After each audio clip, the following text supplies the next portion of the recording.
Thank you. Go Dodgers. Okay.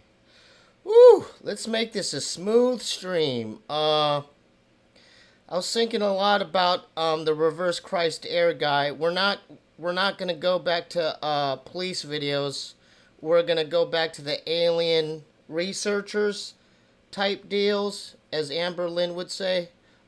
This is my alien type deal. Okay. Thank you for. Oh, I have some updates. So thanks for watching the Crumble Cookie vlog. Boy, have I been on a whirlwind tailspin with my vlogs. I know, Chicky. I have to give you all an update before we get into the Linda Moulton How.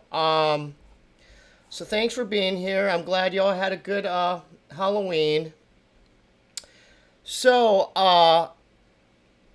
on my GoPro, shout out to Angie and Eric, I got a whole vlog done with me and my good neighbor and friend Craig. We went to a Guac Daddy taco shop.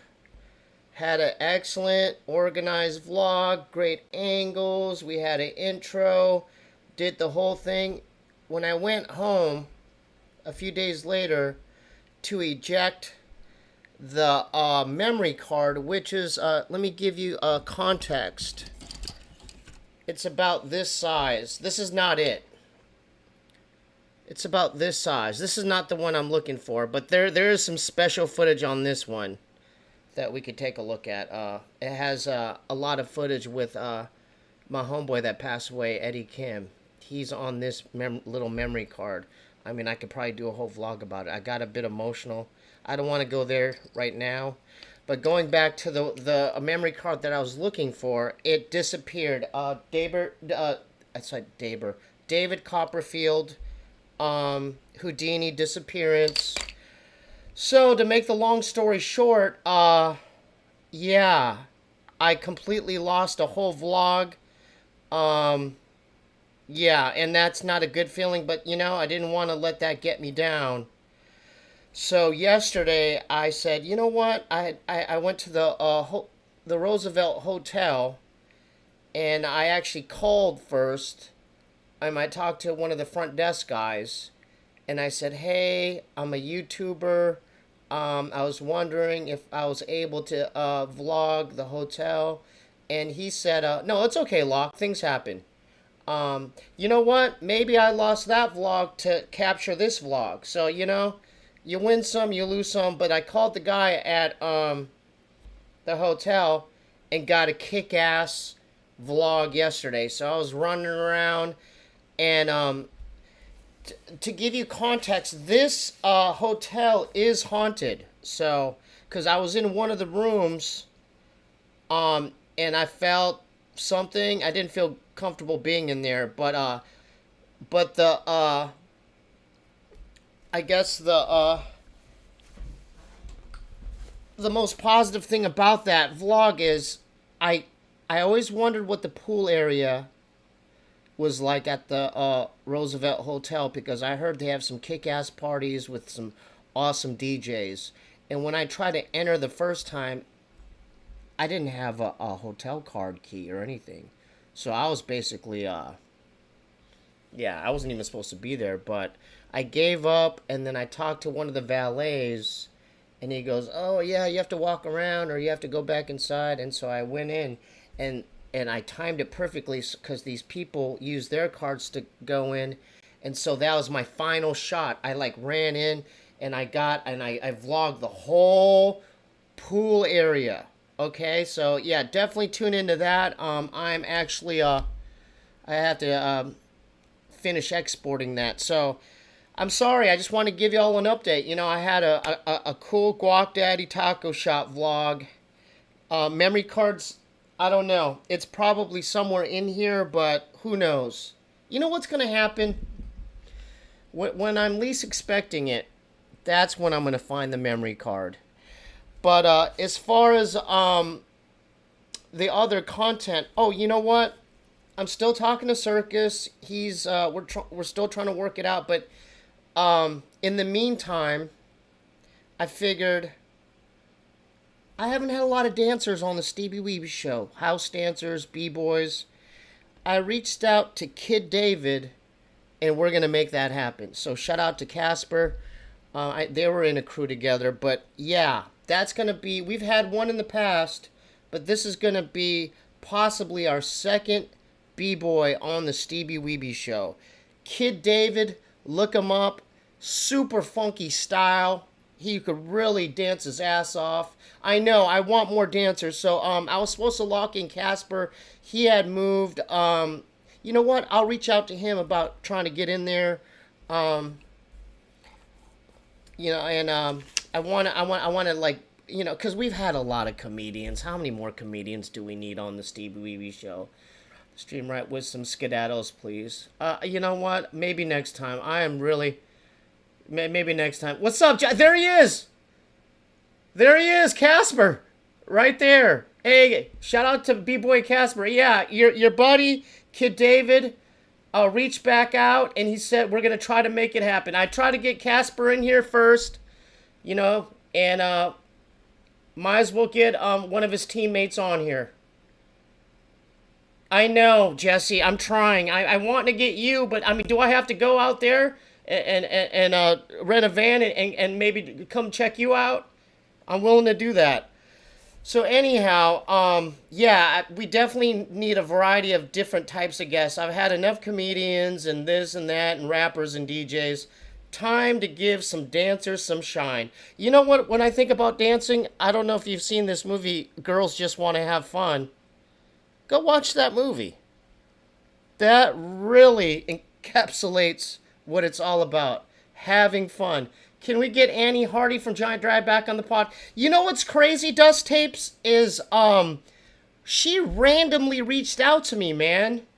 And she was saying, hey, we were just talking about your podcast. And she was plugging one of a musician dude in a band.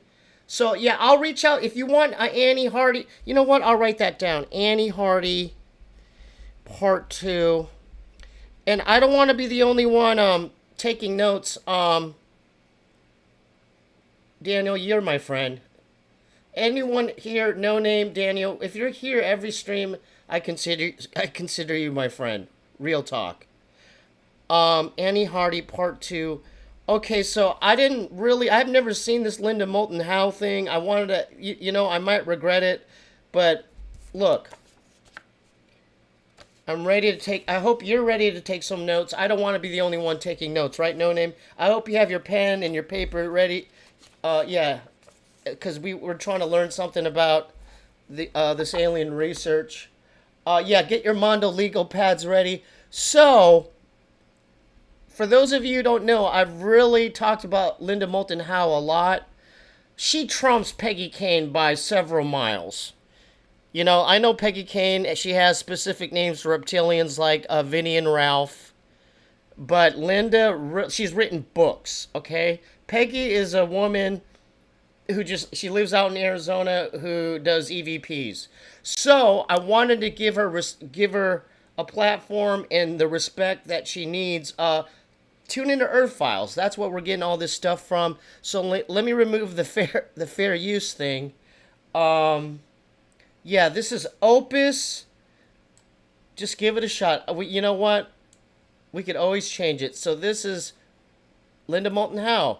Like, share, like the stream, and tune in this Wednesday for the Roosevelt vlog and for more guests to come.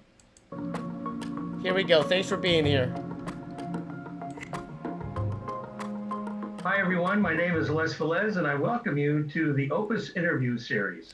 Opus, the Organization for Paranormal Understanding and Support, is a 501c3 nonprofit organization. Our mission... Off top, I'm sorry because I have to pause to make it transformative. I see that he has an Alien Harvest book and several other books, the Communion book. So this guy, he's fully nerded out on the aliens tip because that's it. Yeah, so he's really into this topic. Here we go. Simply put, is to help people having paranormal experiences. I'm the co-founder and chairman, and for more information about Opus, please go to our website at opusnetwork.org. I'm very excited. And there's my queen. Give her respect, folks. A moment of silence for the fucking... That's the real one. That's our Mother Teresa. Much love to Linda. And honored to have a friend, a colleague, and an Opus Advisory Board member, Linda Moulton Howe, with me today. Linda, thank you so much for being here with me. Well, thank you, Les, and thank you for the work that Opus does. You know, y'all are fucking harping on me. Look at how many notepads she has, man. Right, No Name? Take a look, man. I'm not the only one, pal. Look at her setup. She's really doing some alien researches, man. This planet is at that revolutionary cracking stage. It's almost now irrelevant whether the governments open up officially that we're not alone in the universe. It's the... Please don't compare her to Joan Rivers, because now you gave me a visual. Let's just get into this lecture, take notes, and let's learn something tonight, huh? And where the fuck are the super chats? You guys are getting some freebies. Let me get one at least one super chat to get it started. You guys, you know, I've been giving you free range to just blah, blah, blah. You could just talk here all you want. You know what? Amberlynn Reed, she would have 20 super chats by now. But, you know, for me, oh, it's Bob's brother. He's a meal. Dude, I get no love, dude, there, you know? I'm on my own. You know, just keep that in mind. Love you guys. Huge interaction that is coming from people all over. There you go. See, dude? And go check out Locke. My boy Locke right here, dude, with the first goddamn super chat coming in strong. He just dropped some new music on his Instagram. I didn't mean to plug it, Locke, but I want to show my love right back to you, brother. Go check out Locke's music right now. Let's learn something tonight. Planet now that I certainly see is completely different than even 5 years ago. And that's why Opus in the work. I'm just messing around. You don't have... No, it's all good. I was messing around. Yeah. I know everyone's frugal. Not only that, I don't know if they're implementing... If they got rid of the SNAP benefits and food stamps. So that I know it's a tough time for everyone right now. Let's learn something. Here we go. Evan Park with 10 bones. Love you too, brother. I was kidding around, man. Want me to give it back? No, we're good, man. No more money. Let's just learn something. You know what? Let's just learn something. That is being done, trying to help people who have had some sort of high strangeness in their life. Dude, I was kidding around, dude. You know, it's a tough time. Dude, this is what I'm eating tonight. You know how this is how tough it is for me. You know what? I peeled garlic because I'm so excited to make my Italian meat sauce. I'm gonna try to make some meat sauce and cook up some pasta. And look what I did. This is Paulie from Goodfellas. Have you seen that scene? I peeled every single onion because I want to cook my... You know what you do? I know it's tough, but y'all have to start just cooking your own meals. Don't go eat out so much, okay? Love you, Daniel. Here we go. And they want to know, are they dealing with an extraterrestrial biological entity from someplace else? Buy some In-N-Out on me. Dude, Evan, you're so kind. I was kidding around. Thank you, brother. I'd rather have us hone in on Linda's knowledge right now. Let's really learn something tonight. Thank you. In the universe? Are they working with something that is from another dimension? Quite literally. Physicists today, more and more papers are coming all the time that we're in a multi-dimensional, let's say, grand cosmos, of which our... Everyone write that down. We're in a multi-dimensional grand cosmos. Shout out to Alejandro4622. Love you. Love you too, brother. So, I'm sorry. So we're in a multi-dimensional grand... What was the last thing? Grand... I'm sorry. She'll say it again. I'm sorry. The universe is only one, and all this is happening, Les, before the governments of this planet, who have had control for 5,000 or more years. So the government has had control. Everyone write that down. Government has had control for over 5,000 years. Isn't this fun? I just want to keep it educational, man. I want to learn something. Finally level with the human family, that we're not alone. And think of the people who, if they had been told this long ago, the Earth's evolution may have been much healthier. And today, the people who are traumatized and seeking help, you guys are the only people, and Kathleen Martin, there are not many who are trying to organize around helping people understand and not be afraid. And I know if I am a reporter and I get on average 100 requests every single month for some kind of help, and that's one person on a planet of 7.8 billion. What? Don't get it twisted. Linda Moulton Howe is a cutie patootie, man. She's got all kinds of matching outfits, man. Seriously, this is a beautiful woman, man. Real talk. Give her some respect, dude. She's a beauty.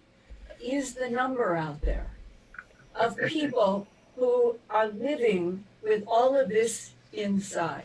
So congratulations to you. Well, thank you very much, Linda, for that. And, you sent me a quote about a week ago by Buddha. And it really... Can I say something? I think Les Feliz has a secret crush on you-know-who. Let's keep it rolling. It really resonated with me. But also, it really shows something about you. And here we go. Quote goes as follows. 3 things cannot be long hidden: the sun, the moon, and the truth. Yes. And you are amazing at digging for the truth. There's no question. 3 things can't be hidden. Everyone write that down. 3 things cannot be hidden: the sun, the moon, and the truth. Everyone give Angie some love. She's my mod tonight. Let's go. About it. I mean, the areas that you have investigated, the unexplained... Hey, No Name, you said it. I just thought it. I'm linked up to your brainwaves too, pal. I'm thinking these things. I want to see behind the scenes what's going on in his mind and his heart.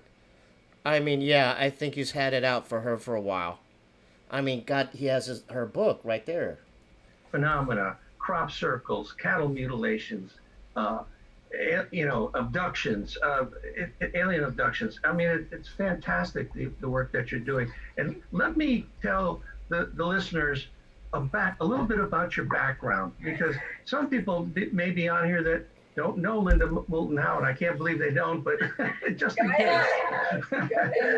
Oh, no. We have a super fan. He really likes Linda. I just realized. Right, No Name? Am I the only one that saw that? Oh, dude. Okay, let's just keep watching. Well, anyway, Linda is a graduate of Stanford University with a master's degree in communication. She has devoted her documentary, film, television, radio, web, writing, and reporting career to productions concerning science, medicine, the environment, and Earth mysteries.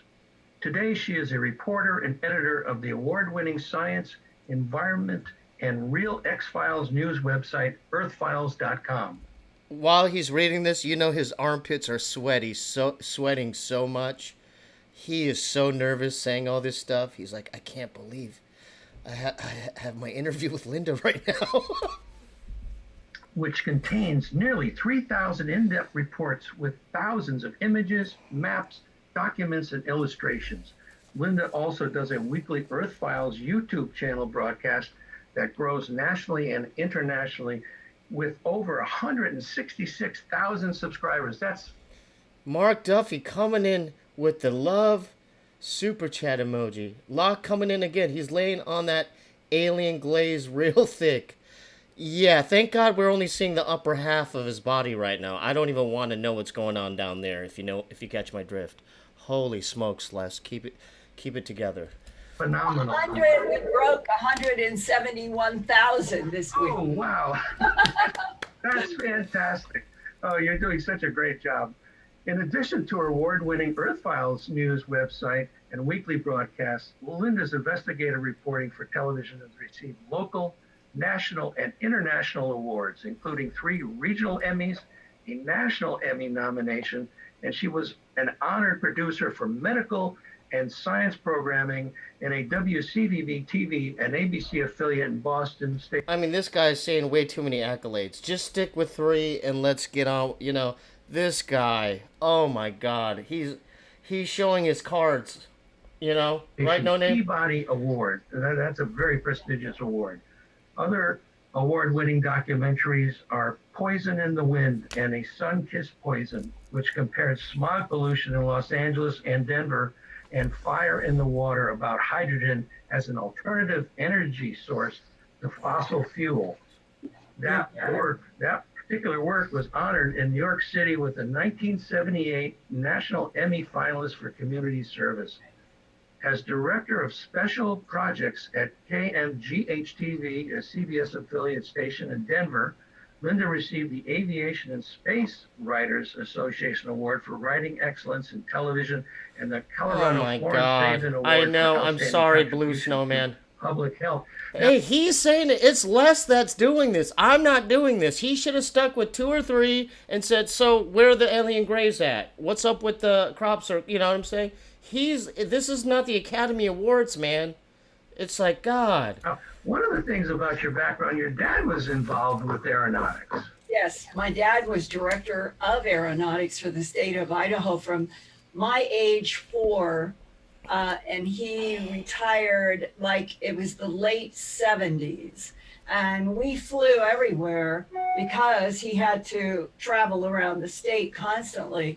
And I think of my dad once telling me that he was in the air, there had been storms, and he had tried to do a diversion from what he was feeling in his gut was the wrong way. My father was very intuitive that way. And he took a unexpected diversion and ended up flying right into one of the power lines that was up in the mountain and told us. Oh, God. You know Les's balls are so sweaty right now. He's like, God, woman, I love you so much.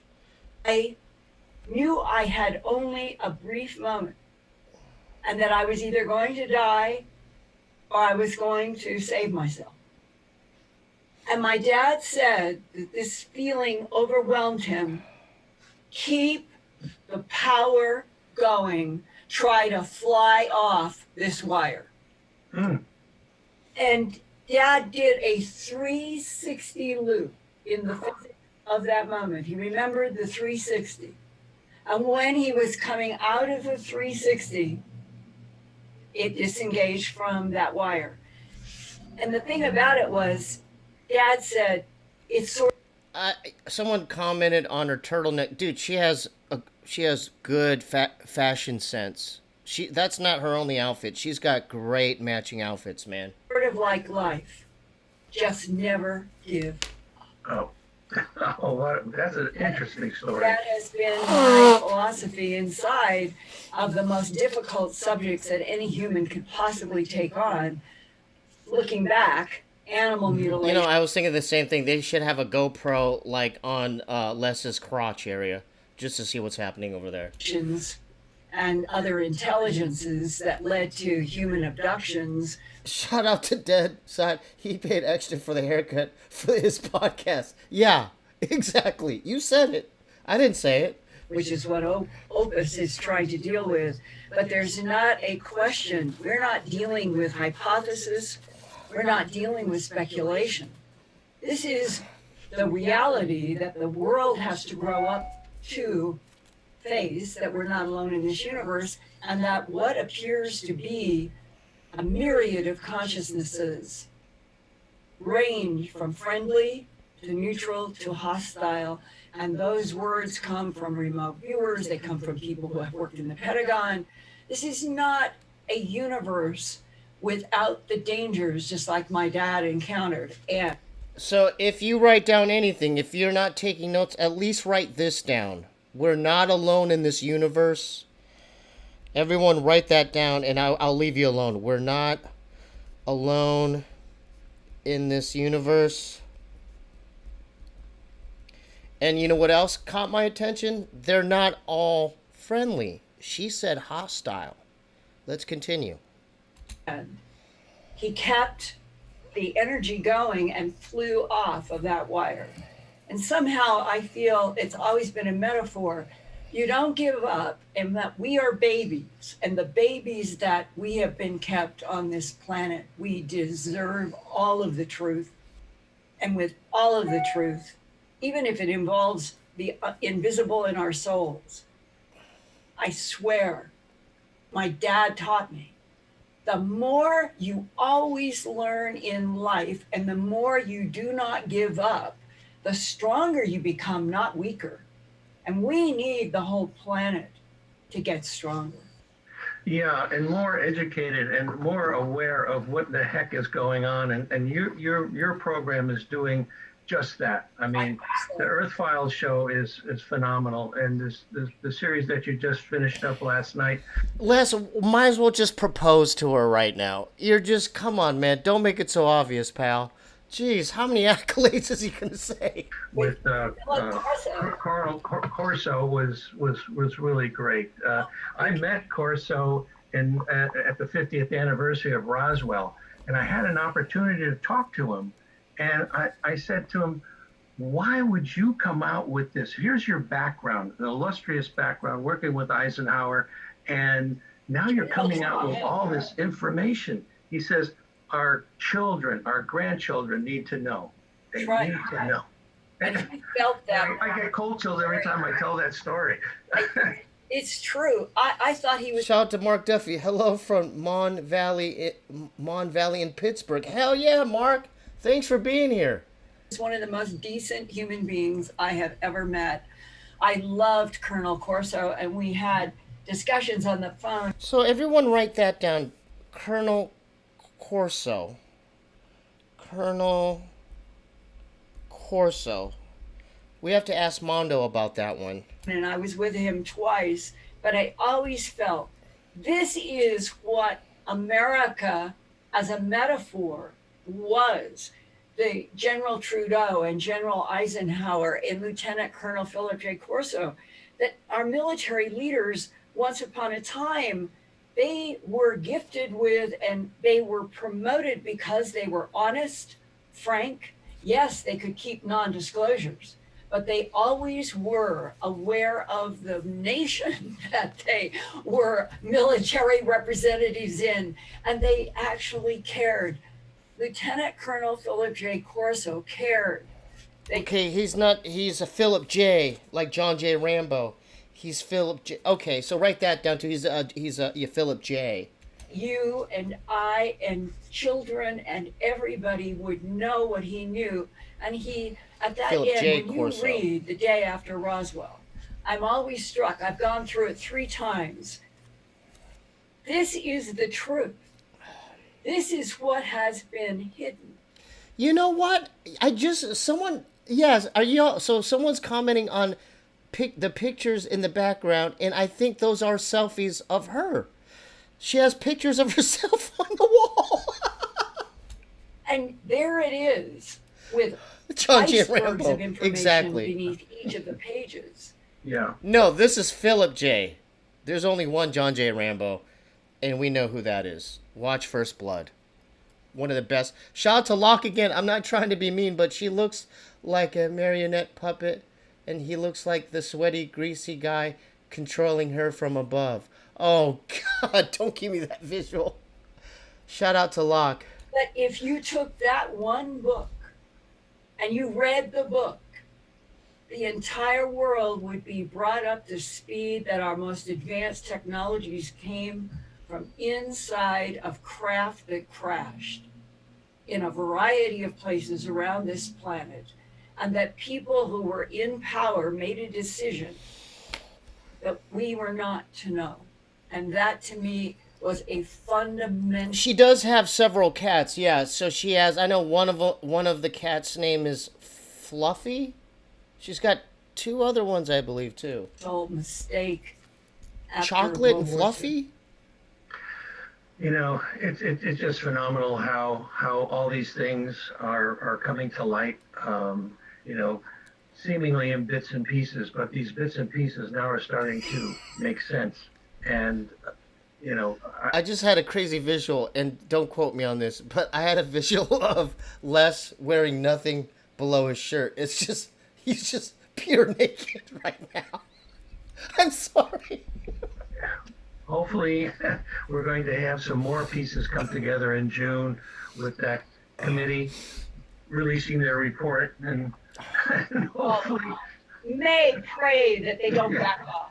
Pray that they don't say we need more time. Pray that they finally step up to the plate and give us some honest information. Oh my goodness. I hope so. I hope so. Just the way he said, "Oh my goodness." It's like, dude, we want to know what you're wearing down there. Are you wearing pants, sweatpants? You better be clothed, dude. Seriously. I want to read a little bit more about your background. When someone said there's nothing but baby powder. Dude, let's come on, dude. Let's get back to the notes, man. This is crazy. So Linda earned in 1981 the Chicago Film Festival Gold Award for Best Documentary, A Radioactive Water, an achievement that was recognized by the Colorado's then governor, Richard Lamb, in December of 1981. Linda's TV documentary broadcasts about environmental issues in Colorado were also honored by the Environmental Protection Agency with a Citizen Participation Award presented to her by actor environmentalist Robert Redford. That must have been something. Of all the men, the male prototypes that I have met in my life. That was a handsome man, though. Shout out to Robert Redford. Handsome guy. He will stand as the most beautiful, and I want to make it clear, physically breathtaking, up close, breathtaking. Women at the Environmental Protection Agency, where they had hallways that went past glass windows, every single inch of all of these ramps and stairs, there must have been, I don't know, 1,000 women who were up against windows watching this ceremony. I had this thought. Does Les have posters of Linda, like, in his bedroom? Like, is there a shrine? God, Les. And my photographer from KMGH was down in the front row to get a picture of me receiving the Environmental Protection Agency award. And they called me up, and he was shaking my hand, and his hand was very warm. You know how some people are nervous and their hands are cold? Yeah. His hand was very warm. Okay, that's what I was thinking. You know, I just thought of a horror movie concept. What if this whole interview, he's actually right in the next room? And at the end he goes, "I'm here." Nervous right now. Mine are. So overwhelmingly beautiful, and I use it not in a male, female, or any way except just. Oh yeah, he's got collages of Linda pictures on his ceiling. That's facts, 100% facts, as the kids would say, facts. Beautiful human being, and as he handed me this lovely award and his warm hand touched mine, he just grabbed a hold of me for one of those hugs that you will remember for the rest of. Don't talk about warm hands touching you to Les. He's already struggling. Don't talk to him like that. Your life. I saw the picture. The photographer got the photo, and I have it up on a wall next to. It's hard to believe. Here's the actor, the wonderful, wonderful, wonderful actor who is embracing me, Redford, and next to I put. When I was... Yeah, can you guys get to the reptilians and the alien greys? I don't know what's happening. Shit, you know, I'm kind of tempted to fast forward. Let's just give him another chance. A teenager, my dad said on his state salary, he said, I know how much you want to go to college. And he said, the Lions Club does the Miss Boise, Miss Idaho, Miss America pageants. and he said, "Why don't you enter uh, for scholarships?" And I did, and I won Miss Boise, and I can't remember if this photograph, I think it was when I was Miss Boise before I became Miss Idaho and went to the Miss America. There's Fest. only one person that thinks this is a date, and we know who that person is. Les. Linda thinks she's given a normal interview. She has no idea what's happening in Les's mind. Dwight Eisenhower was still alive and came to Boise, Idaho, and here I am in white gloves, a necklace, all fixed up with my white glove. Can you imagine? Talk about a definition of a generation that changed to wear white gloves. Yes. And he is shaking my white gloved hand without me knowing that I am crossing paths physically in a handshake as Miss Boise with Dwight D. Eisenhower. You know, Les has her home address. He knows exactly where she lives. And that's the scary part about it, man. She has no idea who Les is. Former general, former president of the United States, and one of the few humans who in their life and work knew everything there was to know up to his passing, meaning he was on the inside. Today, many presidents, I think, are held at bay. Let's get to the aliens, Les. Let's get to the alien questions, Les. Point was a peer with, and then the president sees being a peer with the intelligence services as they kept growing. I can't either, dude. I can't stop laughing either. Every time the camera goes back to Les, I'm like, there's something I don't trust about it. There's something there. CIA to NSA to DIA to geospatial. Now there are 18. You read in the New York Times there are 17. It's my understanding there are actually 18 now. And they keep proliferating without any ceremony, without anything public. We do not know what tax dollar is supporting. And if it didn't impact our ability to look at our true relationship with the universe, with other consciousness, if it didn't, then maybe it wouldn't be so egregious. But Elon Musk, 6 days ago, released, personally for me, it was the strongest, most impactful, I think it was an 8-minute, 10-minute video. And it was entitled, "We Are Out of Time." And it was up just for a day. And then it disappeared. I got to watch it, and I had put in a formal request to find out if I could get copyright permission to broadcast in my Earth Files YouTube. I don't know what has happened, but I'm telling you, what I was watching was a human who I personally think is a genius, Elon Musk. Okay, we need to write Les's full name. Everyone write Les Valise. We need to do some background checks, man, on Les Valise. Cause I don't know, dude. I don't know where he's coming from. And what he was doing, and it was not with anger, it was not with a lot of emotion. It was Elon Musk at his most level. Yeah, this is Linda's book. And this is the book that almost got me committed when my brother saw it. Look, Linda Moulton Howe. And I showed this on one of my first streams, and there's stuff like this. Hold up. I mean, there's alien alphabets in here. With pictures by a photographer of capturing the soul of Earth. That's what I would say I was looking at. And Elon Musk was just very systematically going through the facts currently, from climate to our growing independence of artificial intelligence, a whole list. And when it ended, Oh, yeah. I felt like I had been in the presence of a soul x-ray. That Elon Musk, in all of My brother said, if you don't put that book away, I'm going to tell mom and we're going to do something about it. Like, he threatened it, okay? So that's why with this book I keep hidden. I don't, like, I've shown you guys, but yeah, I'm not going to show this in front of my brother anymore. his genius, trying to get to Mars, Neuralink, underground, everything that he is capable of doing. He was Oh, yeah. basically saying,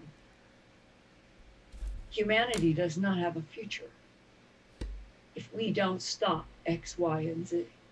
We do not. We will be replaced. And because it was so understated, it had even more impact. And you and I know he has been read in. This video's worse than the book. Dude, give it a chance. We're all being patient, pal. Just give it a chance. They're going to get to it, all right? To the extraterrestrial biological entity, friendly, neutral, hostile. They would not be letting him take the Star Cruiser to Mars with a goal of having a Exactly, Crystal. I read your thing on the chat. Yeah. million humans on Mars. This by type of stuff freaks him the fuck out. He doesn't want to hear it at all. 2050 if he had not been read into the whole program. And what makes me nervous, what is it that these 18 agencies and Elon Musk know about what is coming in the next 10 years? It seems to be close, not far away. What is it that they know? And why did he move back his 2026 launch of a Star Cruiser to Mars from 2026 originally 2 years ago to an announcement last year of, I'm going to launch in 2024? So far, all we've been seeing are the big silver canisters blowing up when they're trying to land. Right. Thinking, is that for... Oh, man, Les, he looked jealous just now. I know, and I know why. Because she keeps talking about Elon Musk, man. And do you see the jealousy in Les's eyes? some theatrical cover that they're going to start getting people on Mars one way or the other, and that they may be using UFOs and friendly ETs, but they want to have a human face for what is going to be going on for 10 or 15 years, getting enough human population in. There is a lava tube base on Mars. It has been there since at least 1972. I have talked with a physicist who has been there 6 times. He said the whole thing about the goal to get to Mars, he said, we had ET help.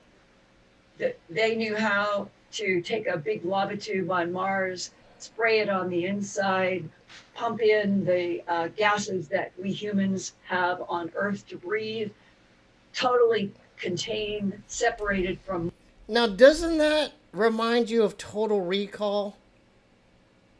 The gases to breathe. Remember that on Mars? I don't know. It's kind of weird. Mars.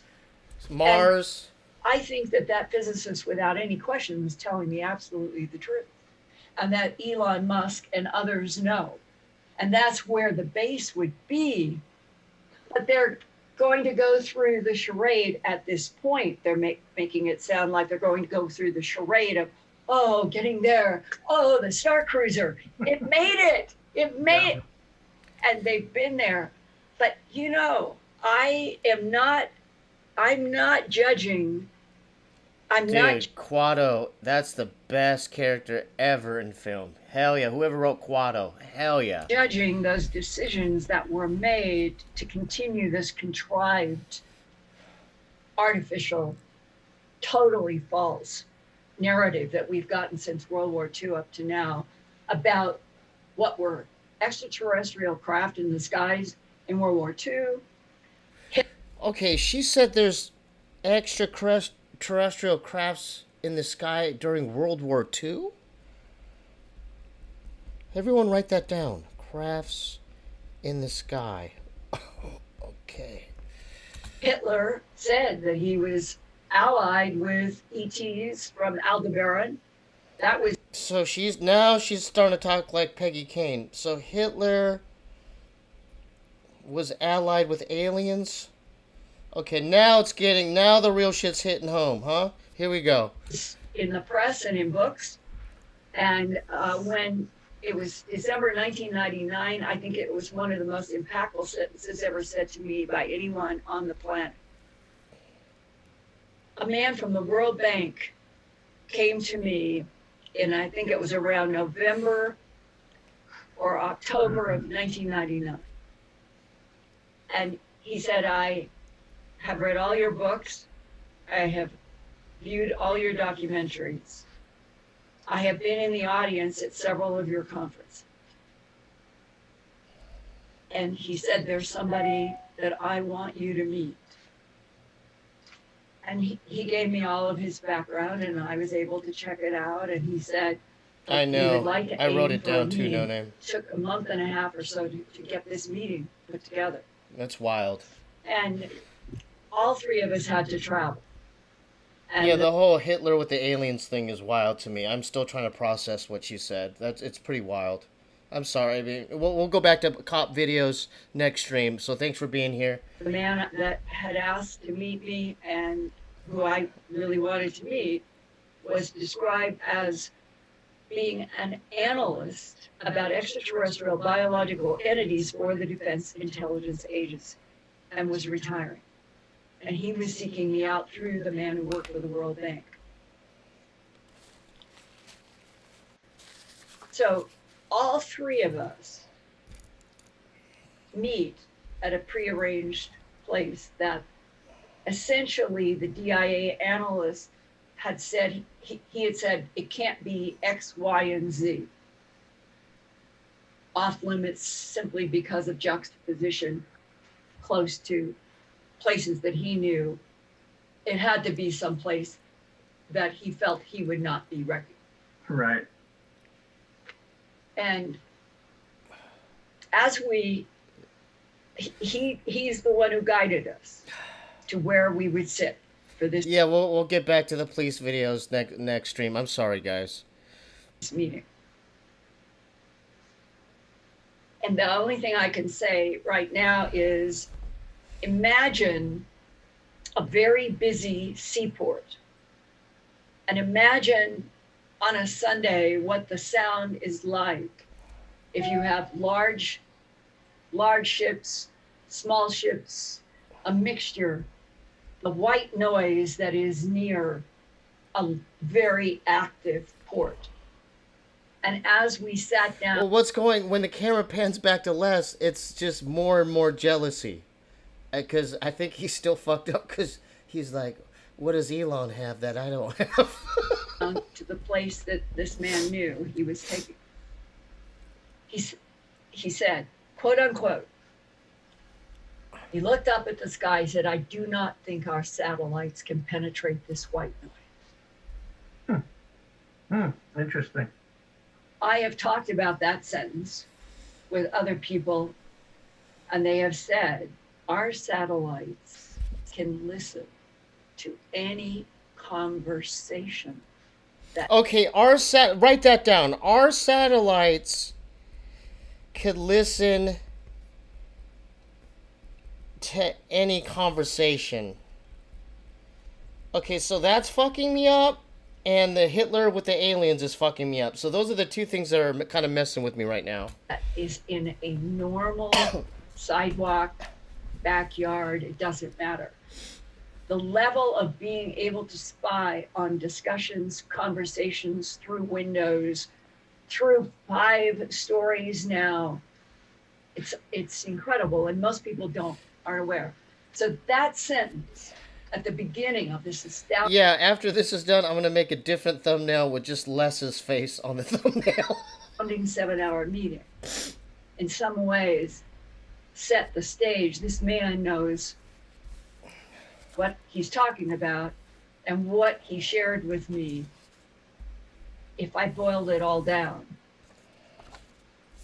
Linda, my job was to monitor and analyze the conflict and competition of 3 extraterrestrial biological civilizations. Okay, everyone write that down. There's 3 different alien civilizations, and we got to figure out who they are. That have been terraforming and genetically manipulating and experimenting on this planet for at least 270 million years, and our government has proof. And I said, sir, proof of 270 million years of 3 civilizations on this planet? He said, that's right. What is the proof? And he looked at me, just eye stare. Well, we don't know yet. She mentioned 3 opposing different alien civilization species. I'm guessing, I've heard this. I think it's the reptilians, Palladians, and the Ebens. Those are my guesses. Linda, if I told you, it would be dangerous for you and for me. Unless you can think about that. I've thought about it a lot. I've studied the history of the planet in terms of getting to the Permian, which is in generally that area. We know the dinosaurs were taken out. I believe it has something to do with a different truth, a different set of facts. The dinosaurs and essentially the Permian extinction may have had an outer space cause. Component to it. Because of the 3 competing civilizations on Earth. Are those the ones? So, correct me if I'm wrong. Are they saying that the 3 different competing alien civilizations took out the dinosaurs? I don't want to write that down. Let's just watch now. Is that I think you mentioned it in a show that you did about the heptaloids and the trontoloids and the archeloids? That's See, I never even heard of those. Hectaloids. Toroncolloid? How many different aliens are there? Ronald Reagan. A lot of people are Shout not out to Patty. I was literally just watching you and Bobby's first episode from your party when you go over that alien book. Oh yeah, we're going full circle. Yeah, it's here. Yeah, and this is the lady. We're watching the lady that wrote this. Yeah, thanks for being here. aware. I have tried at every conference where I was dealing with specifically having to do with the non-humans. At Earth Files, you can go to Earth Files and type in Reagan. You can type in Camp David, and you will come up with a series that I did. And here is, as far as I know, absolute truth. It started in the controversial circle. There were releases over 5 You have to at least give her this. She's dropping more knowledge than Peggy Kane. At least give her that. years. SERPO, usually spelled all caps circle. The derivative explanation on that word is supposed to be that it sounds close to what the extraterrestrials call a specific planet around one of 2 binary stars labeled Zeta Reticuli 1 and 2 that are 37 to 38 light years from Earth. That is important because 1961, Betty Everyone write that down. Zeta Reticuli 1 and 2. and Barney Hill, the first publicized human abduction with extraterrestrials. Betty Hill did a star map from what she remembered of a holographic 3D projection.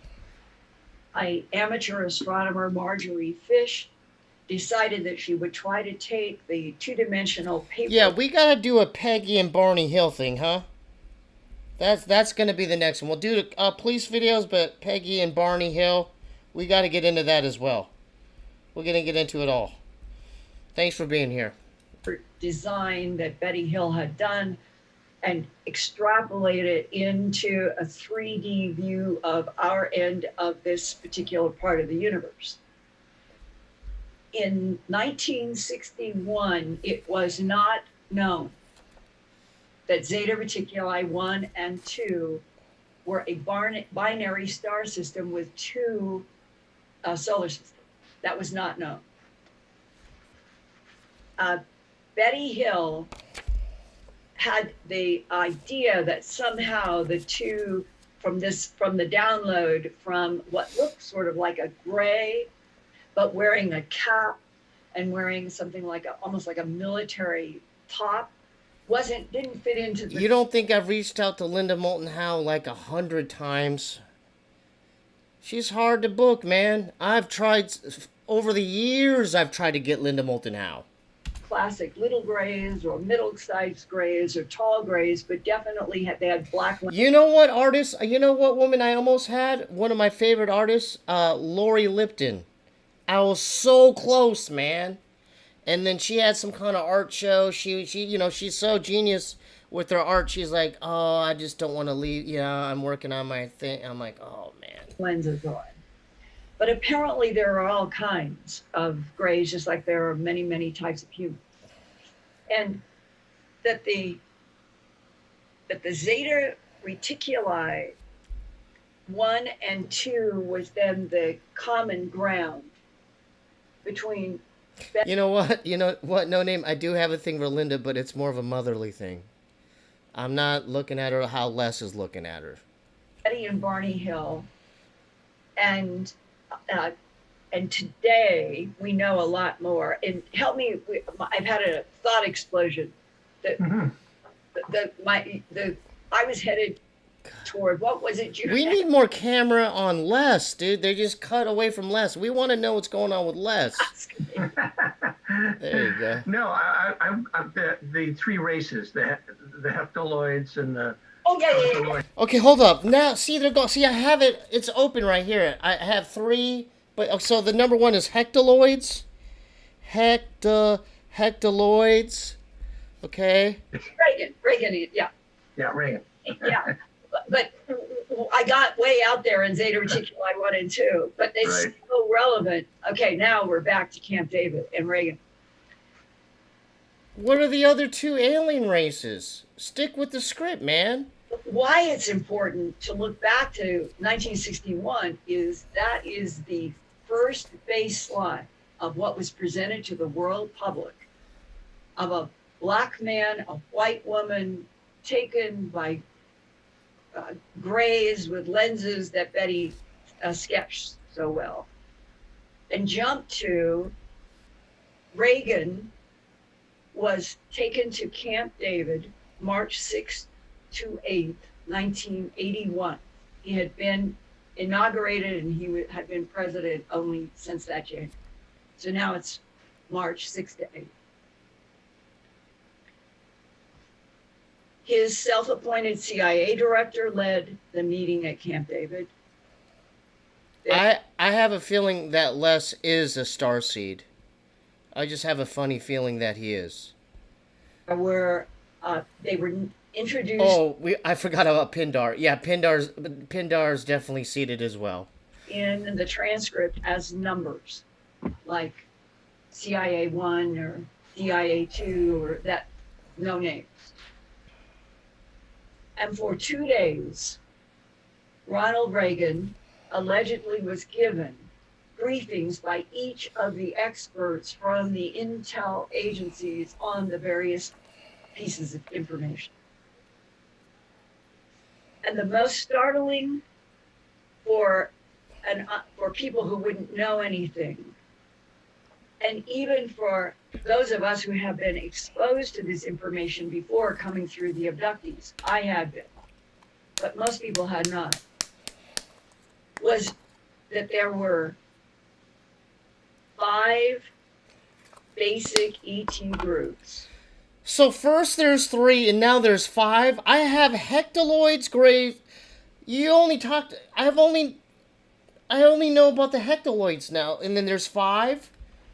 That our government was identifying that they knew, and that there were archeloids. Okay, there's hectaloids, archeloids, and hectaloids. The archeloids were described as being a creation, a genetic manipulation of life forms by the Greys to be They made them here for a while, and the Archeloids sound like the Sumerians or the Anunnaki. And then the Greys, with what sounds like godlike powers, move those Archeloids to their own planet. I believe it's in the Lyra constellation. And that the insights that the DIA gave me in 1999, what abductees... I know, I'm reading all the chat. There's hemorrhoids, there's deltoids, archeloids, hectoloids. How many loids are there? Been giving me in tremendous depth from 92 on, came together for me as I'm reading what they were trying to present to Ronald Reagan, that there are species of what you might call progenitor extraterrestrial civilizations that move through the universe, mixing and matching at the atomic and the molecular level, making life, making artificial, manipulating, terraforming planets that extends their territorial control in certain places as long I should as just write Altoids, you're right. what they Altoids, make hemorrhoids. dominates that particular planet. The domination by X Christopher Lloyd's, consciousness goes back to Chris Gray, Everett Lloyd. progenitor. It could be the tall blondes. Now you're talking. Everyone, the tall blondes. We're waiting for it. Okay, so tall blondes. Here we go. Now we're talking. Now it's going to get good. Stake in another planet. The reptilian humanoids can have a stake in another. But what has been apparently extremely unusual about Earth? The DIA guy, current whistleblowers say, these three competing major civilizations that are defined as being the Greys that are artificial intelligence and then some organic with a huge myriad of types. What Elon Musk is afraid is going to happen to us has already happened to the Greys. The tall Nordics that can come with black hair, red hair, blonde hair, white hair. They are tall, thin, male and female identifiable. So that's interesting. So the tall blondes could have different hair color. That's interesting. Then the huge, dominating, physical reptilians. Those are the three main circles that the DIA guy talked about. This is what comes up in some of the abductions, the abductees. Okay, what I have written down is hectoloids, archeloids, progenitors, tall blondes, grays, and reptilians. That's what I have. Am I missing something? This sense that there are three major rivals. And as the DIA guy told me, he said this planet is considered to be a laboratory, that it is looked at as a laboratory. Write that down. This planet is looked at as a laboratory for the hectoloids, all these different races of aliens. And that these three competing species for 270 million years have competed with each other on this planet, and that the dinosaurs are one of the experiments. You know, What happened to the dinosaurs? yeah, you know, I always wondered about the such variety we have on this planet, and from the littlest microbe all the way up to, you know, the blue whale. Somebody, you know. What's Les doing with his left hand? Put your left hand up to your right hand. What's going on, Les? Some people call it the creator or God, but somebody has an interesting sense of humor, especially when you talk about the octopus and some other creatures along with that are so unusual. So yeah, I could see that as being a laboratory. Let's try this and see what happens. That's right. And right now, Les, I'm going to say something because I think that time is growing short, exactly like Elon Musk's title that has disappeared. Time has run out. That Julian, there you are. Freakazoids and Star Wars droids. Exactly. this is right now between 2020 It's good having you, and Julian. We were 2030. wondering where you were. This is perhaps the single most pivotal moment in this planet going back at least 2,000 years or longer, right now. And in 2014, at a conference, a physicist, I've seen his passes. He showed me. You're not supposed to do that, but he did show me which labs he has access to, even buildings in Washington. And he said, I'm using this conference as cover. He said, and it was true, the physical matter world conferences, the best part of them often was after you get through speaking and you go down into a mob that wants to talk with you, that somebody leans forward and says, I need to talk with you about. Oh, that happened half a dozen times in my matter world. No, I'm just putting this out there. If I can't get Linda, should I go for Les Velez as a guest? I think I could book him. I have a feeling Les would be responsive. Conference career, and you look for those moments, and this was one in 2014 with the deepest, most ramifying content that anybody has ever said to me.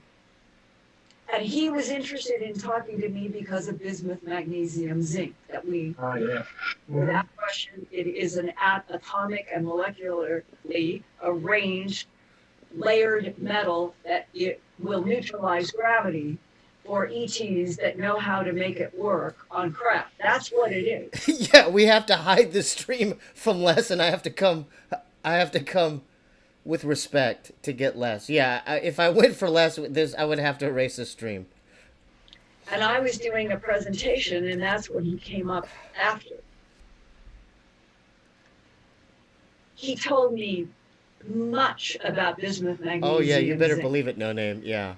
He talked to me about the technology that he worked on 4 layers deep at Area 51 S4, how you had to have a retina and a thumb and something else at every one of the floors. If you had the ability to be in S4 Area 51, you did not have an ability to go on any of the elevators down unless you have to have a completely different ID for layer 1. And the elevator would only go down 1 floor. Then you have to get off. Submachine gun guards every layer. Then you have to have another layer. He said it was arduous, just having to keep all of the different cards for layers and making it all neat, and how you would not screw up on any one of those layers. And the second layer, you get through that security. I'm guessing she's talking about a top secret bunker that's under the ground, and each level has gnarly clearance levels. You go to layer 3. You have to do layer 3 security. Then you go down to layer 4. You don't get out of the layer 4 elevator until you've passed the security, all 4 levels, and then you can be down at the lab, which is where he left. And he said, this is 20. Yeah, that's a good way to word it. Yeah, elite security clearance. Exactly. 14. Remember, Men in Black stuff. Exactly. we're at 2021. So we're talking about 7 years ago. He said, I would like you to know something. And he became friendly, like you would tell a friend, I want you to know something. Between 2020 and 2030, there's going to be a large population reduction on this planet. So 2020 to 2030? Large population reduction. Okay. God dang, this is gnarly. Everyone write that down. You don't have to write it down. I'm going to write it down.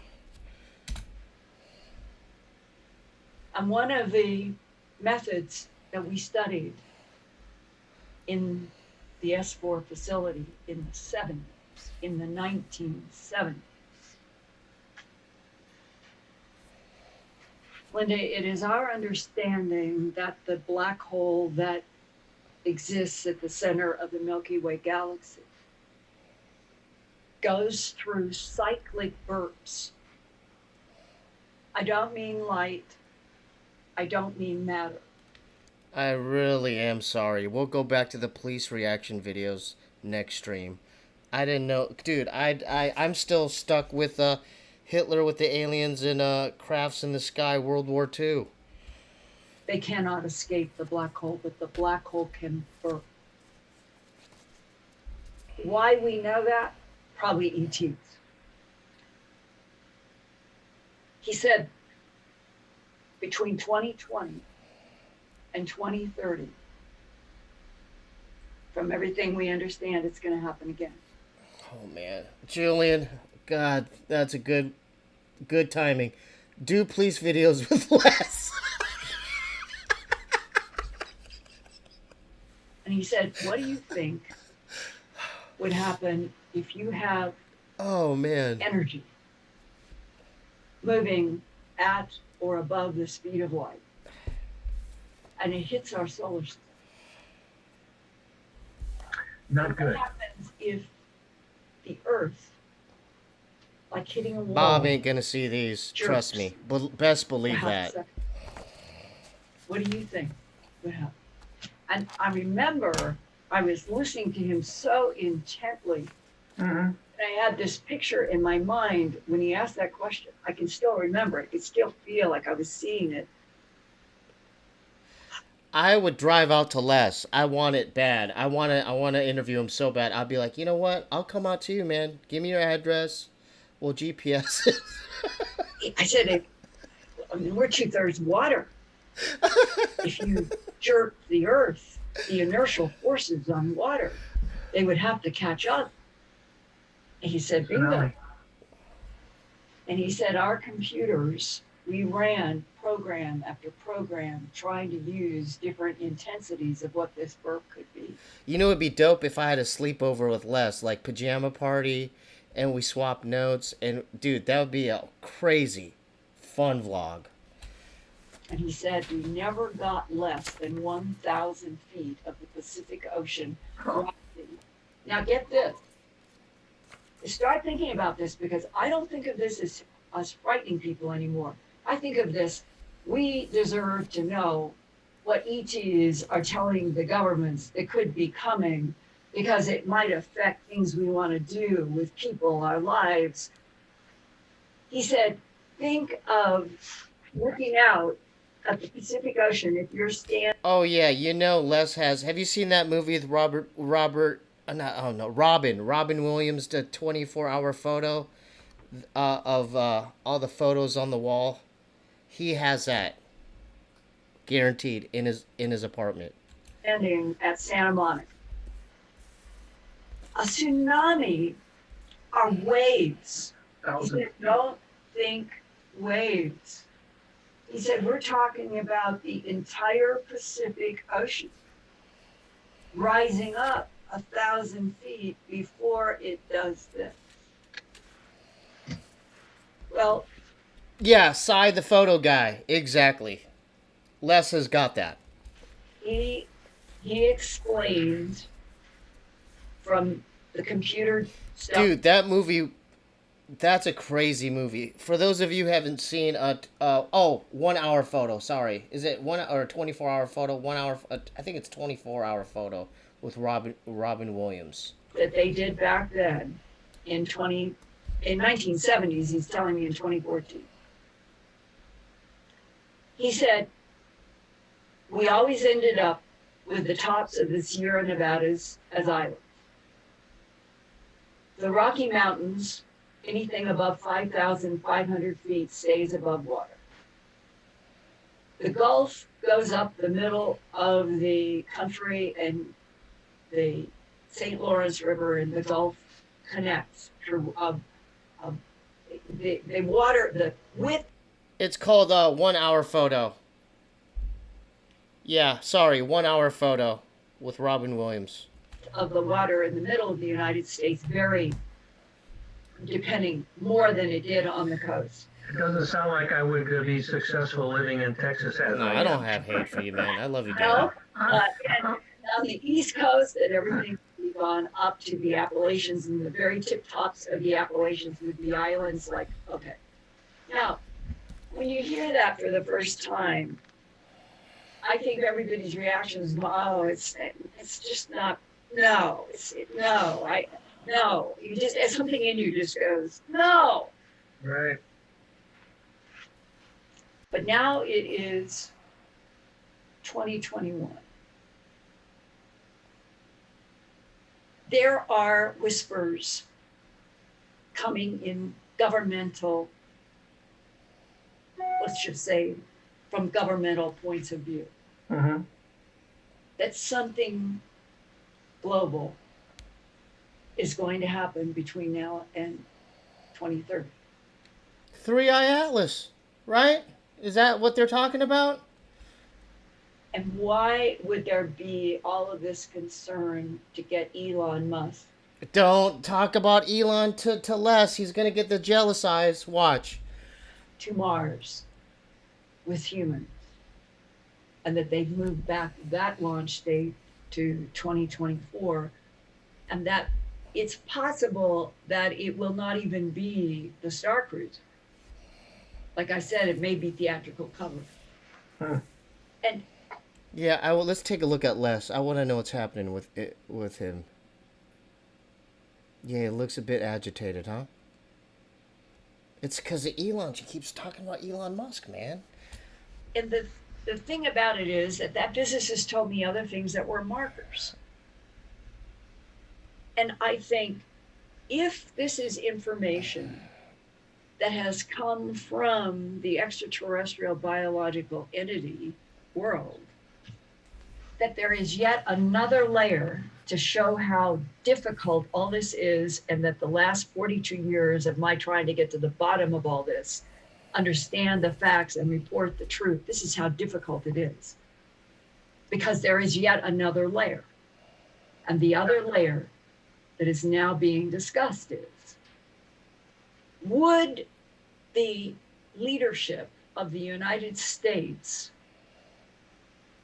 from World War II to now have been told theatrical, devastating information to be kept secret in order to have an impact on the government levels that the ETs knew were never telling humans the truth? It's like a chess game. It's like a multi-layered chess game. And that's why that video that Elon Musk, there's no more time. It was so extraordinary. Julian, there you are. Finish the inside game and play COD with Les. I don't know if Les plays video games, man. Maybe sci-fi. Yeah, maybe he plays, yeah. Why did it come for one day and disappear? Yeah, that's a big question. Why are signals coming through now, bits and bits, that the government doesn't even want to acknowledge the COVID bill request? I have to read this one out. Helicat says, guys, I think Linda might actually be an energy vampire. She's draining less of all of his life force. Of the Secretary of Defense and the Director of National Intelligence to tell the congressional representatives and the American public, that's what it says in the bill, about two categories: advanced aerial threat, YTHREAT, linked to foreign adversaries. And I don't think they mean China, North Korea, or Russia. Easy there, Linda. Easy with the North Korea stuff. So is the stage being set up to introduce something related to the conflict of these three competing extraterrestrial groups? And then, depending upon what is laid out, is that then going to set the next hallway to get to the room where the discussions will begin? Who goes to Mars? And Yeah. why?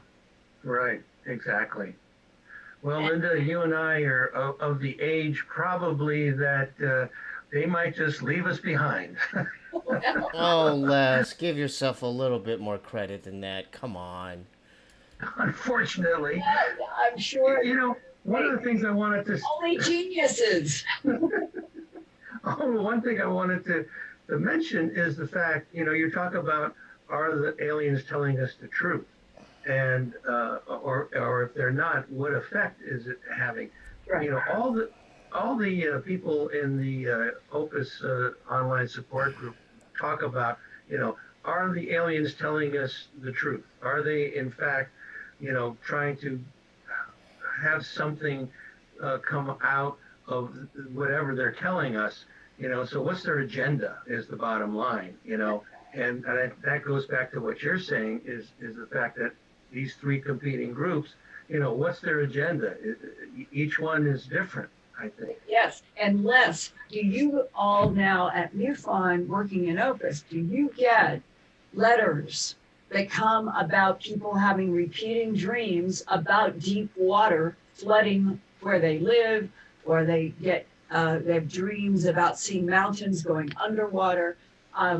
I probably now have Okay, so everyone document that if you have dreams of mountains going underwater or being flooded.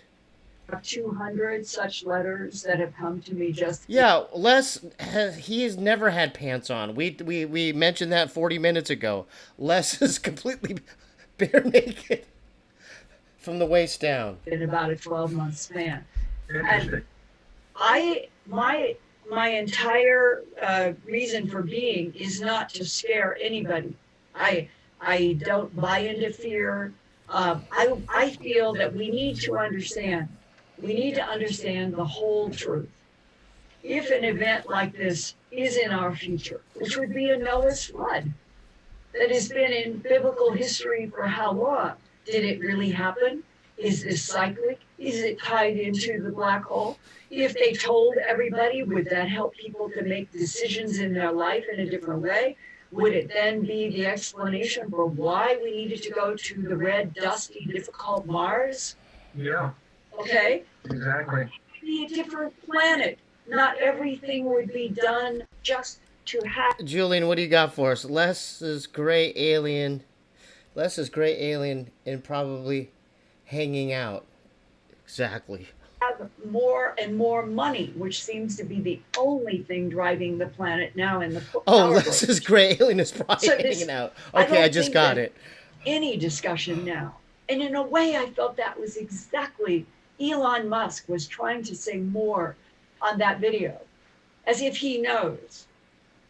There is an existential point that is upcoming in this decade, and I mean existential, Absolutely. we should all be Is it just me? Does Les seem sad? Does he seem sad? in on everything.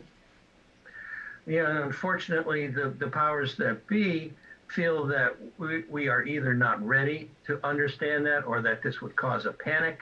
And, I could see if you tell the people in California, well, look, between now and 2000 or 2030, there's going to be 1,000-foot wall of water that's going to wash over you. I mean, I think that would cause some panic. Well, So- everybody might start moving in, and the United States would get. Well, that's why I moved from California to Texas. But now what you're saying is I'm not even safe in Texas. Well, where are you in Texas again? North of Dallas. North of Dallas. What is the See, that brought some life back into his eyes. He's like, oh, she's finally asking questions about me instead of talking about Elon. altitude there? Altitude, it's not high. I think it's under 1,000 feet. Well, okay, that opens up another big, sometimes considered off limits subject. But if the truth is that we have souls and we are not treating those souls as a Valentine card or something that's on an Easter card, but they're real, and they are the perpetual, powerful machine of our existence in infinity, is the way it's been described. Then this particular epoch Yeah, Colorado is nice. Denver, Colorado. Yeah. on Earth would be something that our souls wanted to experience. That is the point of view from we'll call it the large box of a universe that is inside of a divine field, and that the powers and forces of the evolution of souls are what drive the evolution of life and consciousness, and everything is those souls. We're here to learn something. We're here to learn. Yeah, and that if you know that you're in an existential era, and how would it, I've been thinking about this a lot. The things that you love, you want to love more. The things that you want to know about, like time itself, it isn't, I feel like I am trying to absorb as much as I possibly can to help other people without fear. I ask for that ability every single day. Because if the power brokers of this planet, just as power brokers going back to the Anunnaki and the Sumerian, they've never ever given the general populations the truth. True. But why would the gray ones, the tall blondes, the reptilians, why would they compete over this magnificent laboratory Earth if there wasn't something here that they want? And I don't think their wants would boil down just to gold. Everyone write that. So the reptilians are versus the tall blondes. They're the ones competing. You know, the one thing that it is a constant subject with the abductees after they've had an experience is the fact that they're told we need to be better to the planet. You know, we need to take care of it. We need to not pollute it. We need to be better to one another. We need to love one another. These are constant themes that come up. And in that regard, I'm totally with the aliens on that. You know, so I don't believe they're lying to us when they're telling us things like that. And that when they are trying to do a manipulation, and it feels like a manipulation, could be that they actually want us to survive, because I personally think there is something about the human soul that is stronger and they don't have. I personally think that the avatars of history would not have occurred and done what they did and experienced. All right, Julian coming in hot again. Linda is a lizard gray with pink stripes and a hat. Oh no, I hope that's not true. If they were not trying to teach us No, she's a good one. She's a good one. What happens at the moment of death. And if it is true that consciousness and the soul have infinite cycles, and this is just one, like a waveform we're in. And if we knew that it isn't the end, and that even if we are in an existential crisis because we are in a vast universe that has black holes at birth, then we should all know that. Hmm. Yeah. And not be afraid of it either. Yeah, and say, okay, Yeah. I will do the best I can up until. And then if it doesn't happen, Yeah, I it's our energy and emotions. Yeah, they remember Peggy Kane referred that as loosh, right? learned Loosh that energy. I could feel and embrace my soul and my mind and my body and my energy and say, just keep putting one foot in front of the other. Keep doing the best you can to help other people understand that which the power brokers want to keep from us. And that Amazing. it's just my conviction that truth, truth, truth is always the best path. It's just, I love that quote by Buddha. I do too. That is great. I keep it in That front is- of me all the time. You know, I want to ask you a question, and I'm putting you on the spot here a little bit, but you've done so many stories, so incredible stories. Is there one story out of all the things that you have done is the most significant to you?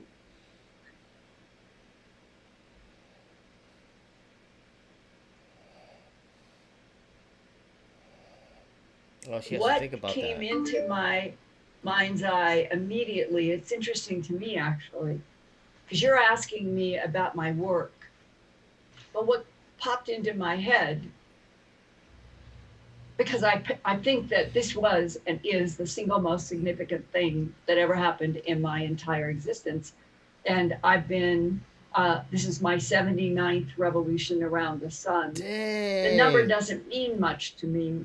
I don't find that anything much changes, but I've been around 79 times in this life now.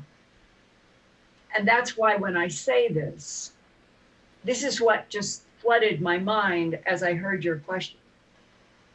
When I was 21 and I was getting ready for the Miss America pageant, where we started about my dad saying, why don't you Yeah. enter these contests? That was quite a revelation, by the way. The Miss America. I was reading the bio and I'm like, huh? And that's when Les fell in love, when he found out about the Miss America pageant. It all is coming together, folks. Here we go. And you're still lovely, absolutely lovely. Thank you. He just hit on her. He just said, "You're still lovely. Lovely. You're absolutely lovely." See, Julian, what do you got for us? Is Les's online date with Linda going well? Yeah, in his mind, it's a date. It's a Zoom date. Exactly. 1963. And it was that summer. And I'd asked Dad if he would fly as director of aeronautics and drop my brother, me, and a cousin off up in Johnson Creek, which is a tributary of the Salmon River in Idaho. Beautiful, rough, gorgeous country. And Dad, as director of aeronautics, had built one of the backcountry airports. And you know, Les has been wanting to say that for an hour now. He's like, "How am I gonna? I need an opening to talk about her beauty, man." He was famous for that.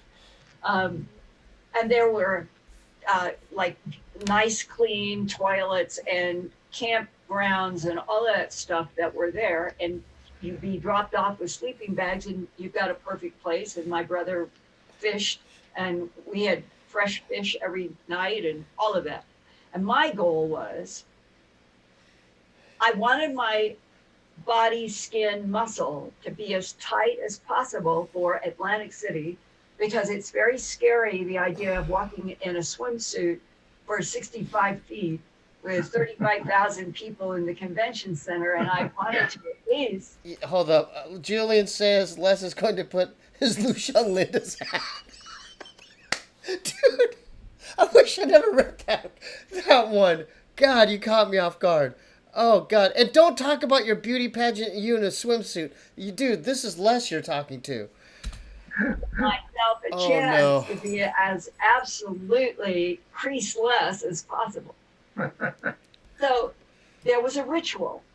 And Oh, that he logged that in. You see that? He looked to the side. He's like, "Oh, I'm going to note that for later." was we'd get up in the morning. I would do my first run, and I probably was going up uh, at least half a mile. I was probably going up a 2,000 foot, but it wasn't mountain rock. It was the lower hills that then went into what would be the sawtooths and the mountain mountains. And I had a path, and I would run up to the top and then come down, sometimes turn around and go back up and then come down, run around the airstrip, which was great because the grass was always mowed. And then my brother and my cousin would do things. And then I'd come back, and I'd do that 3 times, morning, middle day, and at night. Just like an athlete preparing for something. Sure. And when this happened, we'd probably been there for a full week. And the reason why I say that is when you do something like getting your body ready to do something, and you're going through the same motions and you're in a program every day, your mind begins to go off into all sorts of things. So you don't even feel yourself even. And all I can remember at the very first seconds is that I had reached to the top of where I would always look out in the mountain, and then I would come back. So that's where I had gone. You know, Les feels young too, as well, because he's thinking about the beauty pageant, right? No name. But I became aware as I was approaching the top that off to the left, and that's what I mean, I was in some kind of internal thing, like when you are sort of pulled by something to become aware, because otherwise I would have gone like this, done a look, done a loop, and come right back down. Something was pulling my attention off to my left as I got to the top. Yeah, it was Les looking at you. You felt Les's energy. He was at that beauty pageant. And I was looking at these orange beams, the color of a ripe orange and maybe a little bit of red. And they were coming down through the ponderosas. There were a lot of ponderosas up there. And it was like, at that moment, I had never seen light before. I don't know how else to explain. It was like I went through something, and I'm now like a novice looking at light. And it was so beautiful that instead of doing my normal loop, I started to walk toward these orange beams. And I'm in that fast mode coming up a hill. But when I veer off to go to the light, everything started doing this. Slow motion. Famous in literature that when you I mean, that just sums it all up. The way he said slow motion, and he's referring to a different kind of slow motion. Like the chat. Thanks for being here. transition into whether you want to call it another dimension, another I meant like level the of stream, like the consciousness. stream. It's just like this. It's like the camera went to 96 frames a second. And I can still see, as I talk to you now, vividly, I'm aiming for those orange beams that are coming down through the ponderosa. I'm going to have to enter into the ponderosa to get to where these orange beams are. And I think I get there. I've always had this feeling that I somehow touch or I do something with one of those orange beams. But just like that. If that's what I'm doing, if I'm touching the orange beam, it's just, and I'm at the bottom of the hill. It really is. Missing time, missing frame. See, now, Les is back now. He looked like he was falling asleep before, but Les is back. He's back, folks. And when I realize that I'm at the bottom of the hill, I remember I wasn't afraid. I wasn't panicked. It was more, what? Like, I'm trying to understand what is happening. And that is when the very first thing that just hit me. I'm I'm seeing like I've never seen before. The hill that I had just came down from, I could see rivulets of energy that had color. And I thought of Van Gogh, The Starry Night. Yeah. Was my favorite painter. And I knew that his work well. And it's like I am now looking at the hill the way he drew or painted at the end, the Starry Night with the energy. And then I remember turning and down further, way like about a 3/4 of a mile away. I'm looking. You know, that would be crazy if Les ended the interview with him doing a reverse Christ stare out of his chair. On my brother and my cousin, and I can see them like that's real life. But as I did that, it was in June, and there were all of these mountain flowers that were kind of peridot blue, and they were thousands of them. And one of them, as I had turned from the hill, it was sparking. And it was an orchid in white light sparking out, so that the petals were turning from petals into this sparking light. At that moment, it was a feeling that maybe that is what we all need all the time in life. When you transition from one level of reality to something else. See, Les doesn't care about any of this. Whatever you're talking about, he's just wondering where the beauty pageant pictures are. That's what he's been thinking the whole freaking time. Okay? Real talk. That your first reaction is to resist the transition. And I had this feeling at that moment, seeing the flower turn into this pulsing light, and then all of the flowers turned into this pulsing light. I tried to run. I tried to run to make everything come back to normal. And I maybe went 15 or 20 steps. And then it was like feeling like I was embraced.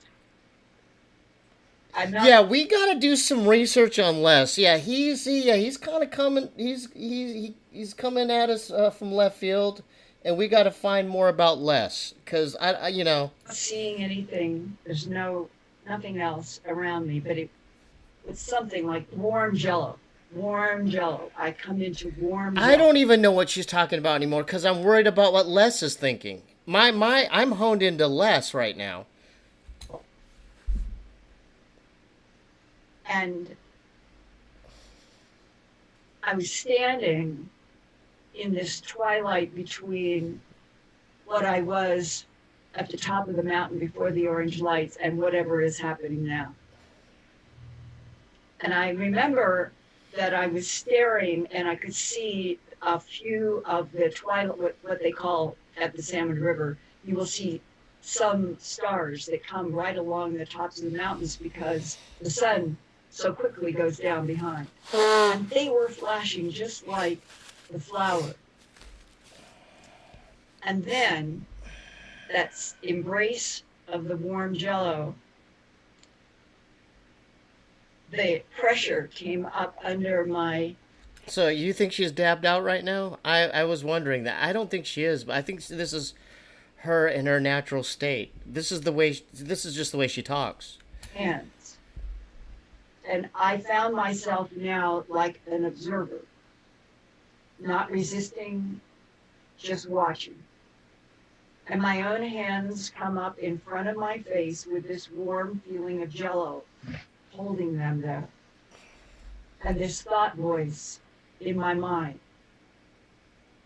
You are one with the light. The light is one with you. And yeah, don't refer to jello as warm jello because we don't want to rattle Les anymore. Are in the hands of God. Amazing. I mean, that says it all. He wasn't even paying attention. The whole time, was I right or what about Les? He's amazing. No, send me the pictures of the beauty pageant. Oh. 21 years old, Salmon River country. Hmm. The warm jello is as meaningful as the thought voice and the lights. And then I felt a release. I had nothing to do with my hands going up or down. Yeah, that revealed a lot. We know where Les is coming from now. And when there was this, like a fade out, the warm jello is slowly going away. Quit saying warm jello. That's not going to help Les out right now. All of the pulsing light, the stars, the flowers, the breathing thing in the hill. It was like watching it rheostat down, like 4, 3, 2, 1. And then everything looked absolutely normal. And Les, from that day, that second to now, I know that pulsing light is what is behind supporting the evolutionary force of everything. That's what it. Wrong choice of words. Don't say pulsing in front of Les. Continue. Let's continue. Left me with light. And then, what was it? 2018. Because Les, he didn't get pulsing. He is thinking pulsating, and you know what I'm referring to. Year, because of what I was working on with Spartan 1 and Spartan 2 in my Antarctica documentary.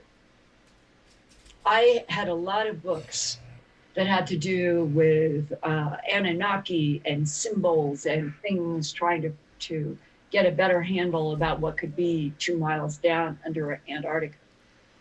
And one of the books that I had pulled out, I had read sections, was the Nag Hammadi. And that is the translation in all languages around the world of the Dead Sea Scrolls. And I had never really explored it before. Let's see. Where are your hands at, Les? I don't feel comfortable. Like, we need to see your hands. And I opened up, you know how sometimes you will pick a book and you just do this because you don't have any other frame of reference and you're just getting a feel of the book, and that's what I did. And it was near the back of the Hammadi, and I'm reading, and I hit these words. The thought that dwells in the light. The thought Show us your hands, dude. Show us where your hands are. that dwells in the light. And it came this rushing feeling that connected back to Idaho, that has connected to so many things in my life where I have not led a safe life.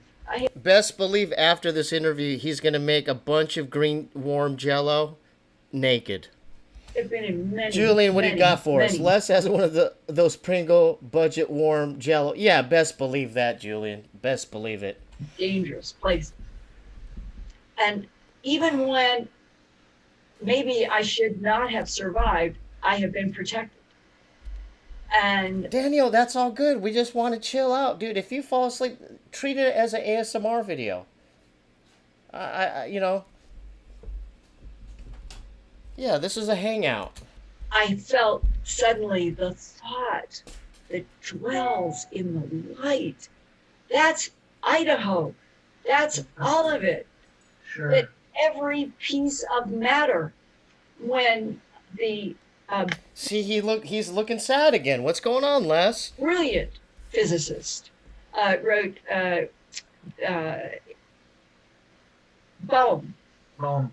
When Bohm did the incredible book, and for some reason I'm struggling with implicate order. Wholeness and the Implicate Order by David Bowie. And in there is, again, one sentence. All mass is frozen light. Okay. We've been sleeping on the notes. All mass, I know, is frozen light. It's the underlying thesis of the entire book. Because if all mass is frozen light, you, the stars, the table, everything is light. And something gave me the gift in Idaho in 1963 when I was 21 years old to, okay. That really sets you on your path. That really sets you on your path. Lift up the surface of the matter what you're in, and this is the truth. Yes. Oh, she says 21 years old, and then he immediately says, that really set you on your path. That really sets you on your path. Absolutely. Wow. And non-humans know this. They do. You know, I've never personally had an experience, although a couple of people in two different times in my support groups have told me I've seen you before. And they'd say, well, where? You know, and they'd say, well, I saw you on board the craft. I said, really? The first time somebody told me that, I kind of blew it off. And then, but the second time, that's when I decided, okay, I'm going to investigate. So I've had 3 regressions, nothing to do with aliens, but multiple past lives, multiple past lives, and all of which have been here on Earth. So, but this goes back to the thesis about the soul, that it doesn't die and that it regenerates and regenerates and regenerates.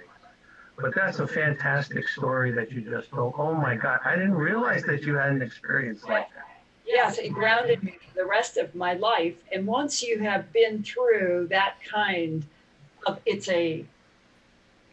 revolutionary in a strange way, because you came in to the mountain this way and you leave totally with a different, but so positive. There are so many things that after a while, you begin to feel such compassion inside yourself. I've always felt it and said it's the pressure of my soul. I have, I don't know if you've had this experience. It's happened to me half a dozen times. I would be in a different place, New York City or Italy or wherever I was, and be in a car or a taxi or something, and people are moving across the street. Yeah, Les still wants to talk about the beauty pageant. That's where Les's head is at. And I'm watching my fellow human beings moving across a street, and I start to cry. And it's so spontaneous and so sudden. And I've always felt this empathy, deep empathy and compassion for my fellow Homo sapiens, because I think we are an abused species. Abuse comes in many ways, but could be a bigger abuse than for us to be genetically manipulated into existence and then never told the truth. Never told the truth. Whether it is tall blondes, reptilians who are... Oh yeah, Ness is 100% thinking Netflix and chill. He's been thinking that the whole time. In the Garden of Eden, the myriad of grays, or something else. That mixing and matching genes on planets to create different life forms and oversee and harvest is what runs in this universe. And if we then are the... No Name, just give her a chance, man. Give her a chance. Creation of extraterrestrial biological entities who have been doing this for 270 million years. They are also within the thought that exists in the light. And you can't get any larger than the thought that exists in the light. Therefore, if everything is that dream, of that dream, all of a sudden, it's like all of the ETs, no matter what they look like, no matter what planet they are on, even if there's an infinite number of universes, I'm light, you're light, and that fundamentally. Hey, No Nate, we're gonna get back to the police reaction videos. I'm so sorry. I thought this was gonna be more interactive and educational, but I didn't realize it was a dating game with Les and Linda. That is the bottom line truth. Mm-hmm. That the souls are recycling in that thought that dwells in the light. And if you keep that in front of you, if you keep that one paragraph in front of you, everything becomes less scary. Absolutely. Absolutely. Linda? Well, I just thought of one more thing. Sure. Absolutely. Yeah, he wants 10 more things. He's like, hey, I got all the time in the world. It was September of 2018. And I was able, one after the other, I interviewed Stuart Hameroff and Roger Penrose. Hmm. And at the time, they two Is it just me? Does Les look like he wants to take a nap? had been talking about the fact that there had been a discovery that in our brains, there are layers of microscopic tubules, tubules, and they know what their shapes are, but we're talking like you see them with a microscope. And Stuart Hameroff and Roger Penrose, brilliant. Stuart Hameroff is in Arizona, is a magnificent PhD in medical relation, and Roger Penrose is the genius who got the Nobel Prize recently for the work that he's done on black holes and the universe and so forth.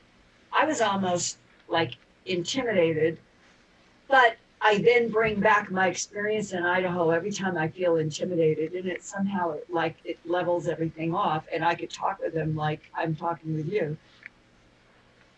And right at the beginning of the interview with Roger Penrose, I had written this question, which I can't give you literally now, but it essentially was, Good boy. sir, what is your understanding of the singularity? What happened at the birth of this universe? Mm. And that soft, pleasant, British male voice. Oh no, Linda. Oh no. There was no singularity. It's just cycles upon cycles upon cycles in infinity. I'm not kidding you. Those are the, and it was like, oh my Lord, am I up to this? Oh Lord, and hang on. Oh, he's going to ask for a dinner date after this. He's like, you know what? I've heard you long enough, lady. Are we going to have dinner? And he was so gentle and so kind, but so certain. I have never talked to anybody in an interview where I felt that their certainty about what's really behind the universe, what is really going on, as Roger Penrose, I swear. And I keep that whole transcript with both of them. I keep it in a special drawer. I keep the audition, I keep it all in a special place. I've listened to it 3 or 4 times. And the funny thing was, when I did those 2 interviews, I was going to do something. Oh, yeah, Les is in complete bliss right now. He's in heaven. That was, we've got this discovery of these tubules, and they think that they probably vibrate with the quantum universe, which would. How many screenshots has Les done throughout this whole interview? Prove that we were quantum life forms in vibration and quantum connection with the universe. And that is true. But when I got through listening, I just ask a few questions here and there. When I got through listening to Roger Penrose, who was giving me his, Les, he was giving me his inside view of infinity. Duke, Mm-hmm. Never thought about it that way, but that's what Duke, come back. Yeah, exactly. And I came away with that. I remember when I hung up the phone and I was just sort of sitting like when you've connected with a whole different realm. And that everything he said made me feel calmer about every possible peregrination that could take place. It was like, oh, so maybe there will be mountainside floods.